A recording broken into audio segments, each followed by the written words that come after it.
I want to start with a specific image. It's a bit of a throwback, so just bear with me. Okay. Picture a grainy, sort of washed out TV screen. It's evening, and you're watching one of those classic family dramas. Think The Waltons or Little House on the Prairie. The ultimate comfort food of television. Exactly. And here's the thing.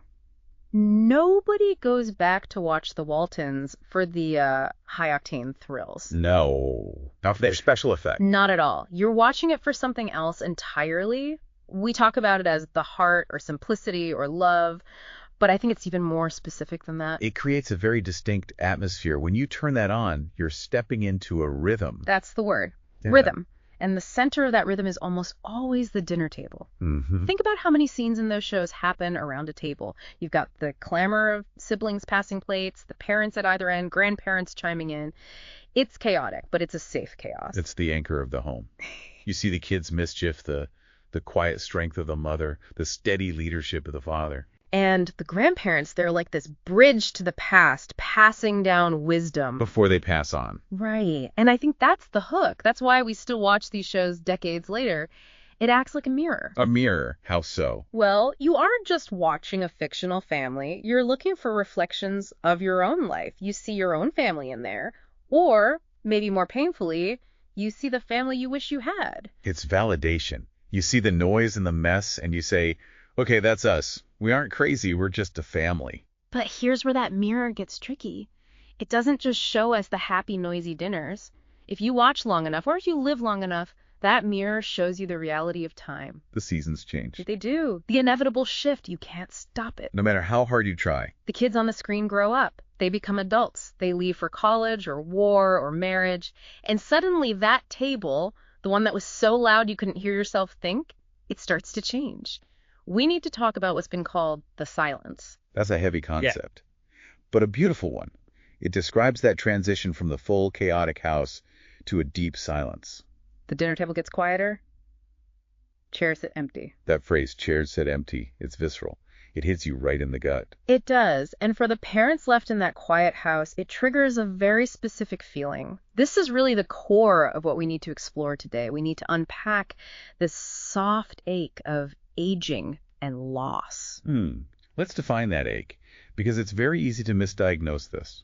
It is. We aren't talking about, clinical depression here, not despair or hopelessness. No, it's a gentle mourning. It's mourning for time that's passed. It's that realization that the noise you used to complain about was actually the sound of joy, and now it's gone. And as you age, that loss progresses, right? It's not just the kids moving out. Oh, no, it's losing friends, it's losing siblings, cousins. The circle gets smaller. People go home to the Lord, as the saying goes. If you look around and the world just feels different, the texture of your daily life changes because the cast of characters is disappearing. This brings to mind the wisdom of Ecclesiastes. Of course.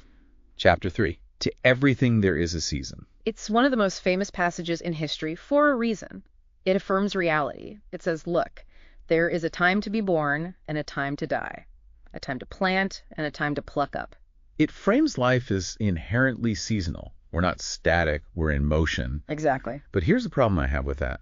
If it's natural, if the seasons are just doing what seasons do, and if we're just biological creatures like trees or foxes, why does it hurt so much?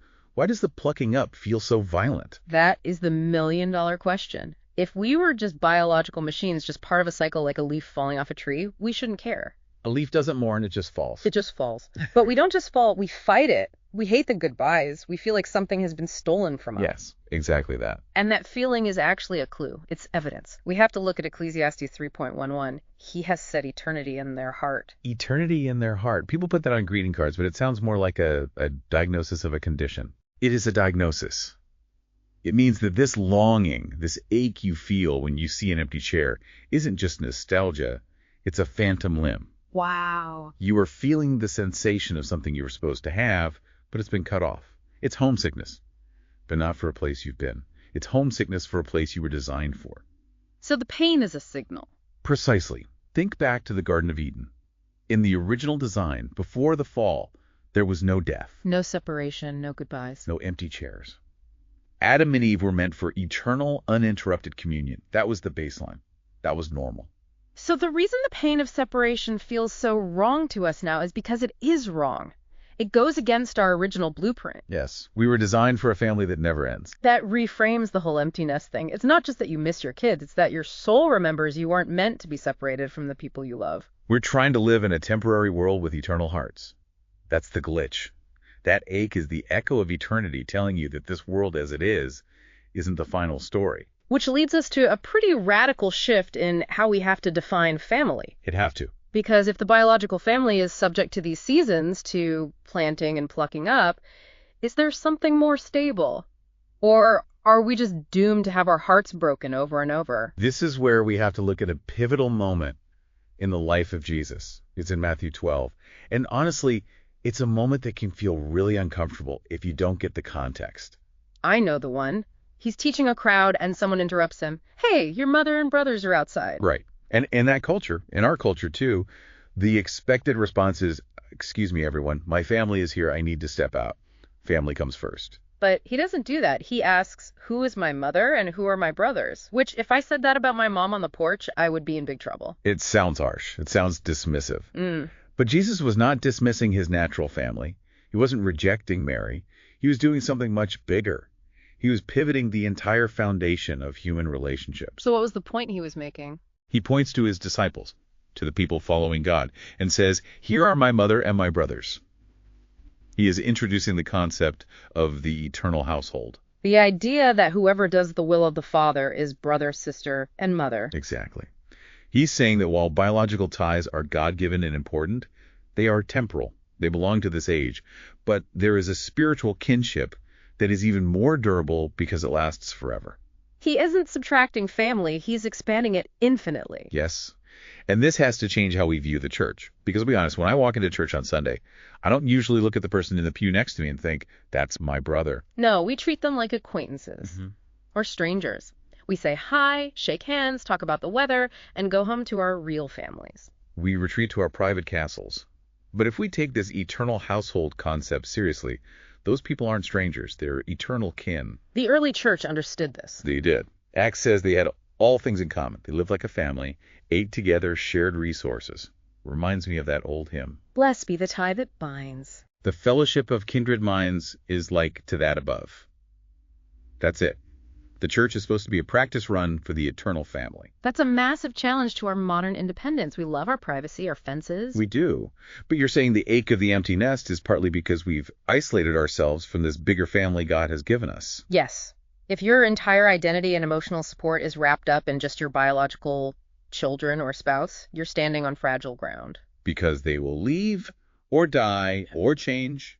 But if you are embedded in the family of God, you are never truly alone.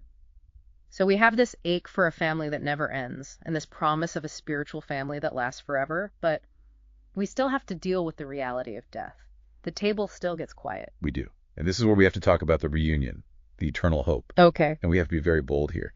For those in Christ, the goodbyes we say, the empty chairs, the fading laughter, they are merely shadows. They are temporary interruptions in a conversation that will last forever. Shadows pass.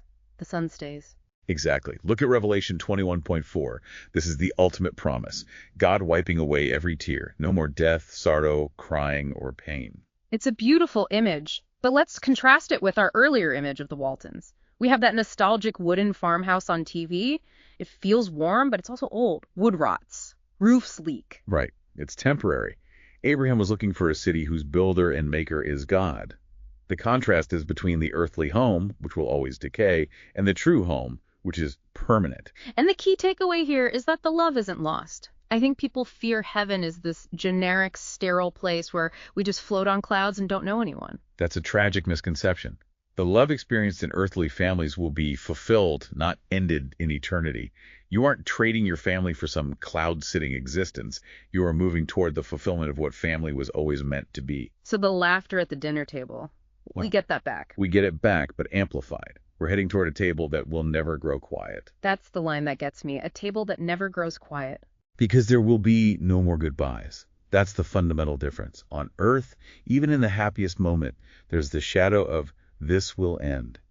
In eternity, that thread is gone.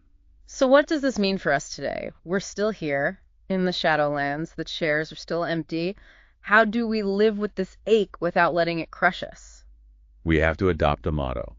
Hold loosely, love deeply. Hold loosely, love deeply. That sounds like a paradox. It is, but it's Okay. the only way to survive. Yeah. It means we cherish the current family unit. We love them with everything we have. We make memories, but we hold them loosely. Recognizing they belong to God and this current arrangement is seasonal. Right. We don't clutch them so tight that we're destroyed when the season changes, and we let our love for our earthly family stir us to a deeper love for the family of God. That's the call to action. It is. If you're feeling that empty nest syndrome, if your house is too quiet, look at the church. And do what? Be the encourager. Be the mentor. Be the one who welcomes the lonely. Treat the church like a household because it is one. There are young people in those pews, desperate for a spiritual father or mother. That's a powerful pivot. It takes the focus off of what I've lost and puts it on what I have to give. Redirect that love into the eternal family. And this redefines legacy, doesn't it? Completely. In our culture, legacy is, money or a building with your name on it. But here, legacy is faithfulness and relationships rooted in Christ. It's about who you're bringing with you into that eternal household. It's relational wealth. It's the cloud of witnesses. We aren't running this race alone. Not at all. We're surrounded by a massive family that's gone before us, and they're cheering us on. They are home, and we're on our way home. It's just a matter of time. So we have to walk the path. We can't skip to the end. Then we have to walk it together. That's why 1 Thessalonians ends with the instruction. Wherefore, comfort one another with these words. Comfort one another. So we're not supposed to handle this grief in isolation. Don't suppress the ache. Don't distract yourself from it. Acknowledge it. Yeah. But share it. Let it remind you that you were made for something more. Let it point you toward that eternal home. So to wrap this up, we started with that TV screen, the chaotic, happy, fictional table. Mm-hmm. Then we moved to the real table. The one gets quiet, where the chairs go empty. And we end with the future table, the marriage supper of the Lamb. It's a progression. And I think the takeaway is that the silence we feel now isn't the end of the song. It's just a pause. An intermission. And the second act is going to be infinitely better than the first. I love that. It transforms grief into anticipation. Grief into anticipation. That's the key. It's the difference between looking back and fading away versus looking forward and preparing for what's next. It's amazing how a show like The Waltons can trigger such deep theology. Well, art mimics life, and life reflects the creator. When a show touches on truth, like the truth of family bonds, it's going to resonate with that eternity in our hearts. We recognize the pattern, even if we can't always name it. We feel the texture of the truth. Exactly. Deep down, we know we're exiles here, just passing through. I want to leave you with one final thought I've been chewing on. We talked about the mirror, how our families reflect the divine. Maybe the cracks in that mirror, the brokenness, the loss, the silence, maybe those are just as important as the reflection. That's beautiful. Go on. Because the cracks are what let the light in. They're what remind us that this isn't heaven yet. The imperfection drives us toward the perfect. Exactly. Thanks for joining us for this conversation. I hope it gave you some comfort. Indeed. Take care of each other.